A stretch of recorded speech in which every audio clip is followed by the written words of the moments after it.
Today, thousands are expected to converge on the U.S. Capitol for the annual March for Life. The event is held near the anniversary of the Supreme Court's 1972 Roe v. Wade decision. That court case established abortion rights for Americans. Among the speakers at today's event, Republican presidential candidate Carly Fiorina. And joining us live on the phone to talk about today's march and rally is Oklahoma Senator James Lankford. Senator Lankford, good morning. How are you doing? I'm doing very well. Good morning to you as well from a very snowy preparation in cold Washington, D.C. That's what we hear. It's uncomfortable out there. So tell us why this event is so important to you.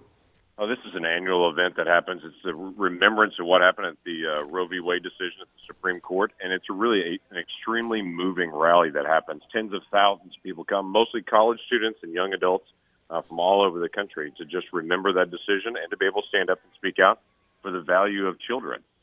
So many people lose track of this argument, and the argument becomes so political and heated that people forget in the womb there's someone in there with 10 fingers, 10 toes, a beating heart, and unique DNA that's DNA different than the mom and different than the dad. That is a unique person. And so the rally together today rallies together to just focus on children. And do you expect, with the weather you were talking about, to affect the turnout there? Well, it looks like the snow will hold off until about 1 or 2 o'clock. There were events last night. There were events all this morning, and then running through about 2 o'clock today. So it looks like the snow will be starting about the time that the rally finishes today. And we, of course, know this issue is very important to you, as we've heard from you the entire time that we've talked to you, that we've known you. So can you tell us, policy-wise, is there anything on the forefront that you're trying to do to battle abortion rights? No, it is interesting, just the conversation in the nation. One of the main things that I talk about is just to ask the nation to rethink again the science of abortion. 40 years ago, the belief of viability was very different than it is now. You can go to the great NICU units in any of our hospitals, and you'll see many children there that years ago would not have survived.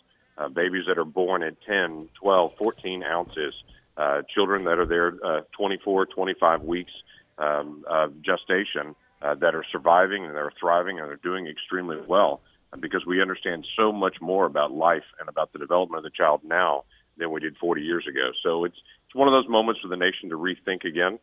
Even the votes that we've had in the Senate in 2010, some of the votes on the life issues failed by 18 votes. This past year, that same vote failed by 5 votes. As more and more the nation is electing people that are more focused on the children. And that'll be a good focus for us as a nation to continue to work through. All right, Senator Lankford, thank you for joining us today from Washington, D.C. We appreciate it.